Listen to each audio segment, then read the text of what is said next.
Добре дошли на нашия празник, посветен на 3 марта. Днес празнуваме освобождението на България от османско робство. А вие знаете ли как се казва нашата родина? България. Обичам те, мое мило отечество. Обичам твоите Балкани, скали и техните бистри, студени извори. Обичам те, мои мили краи.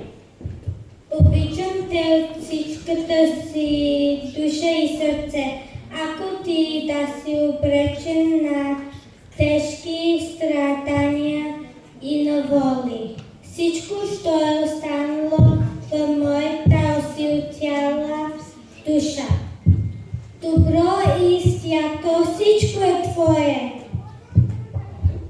Ти си онази благословена земя, която е пълна с нежност, сияние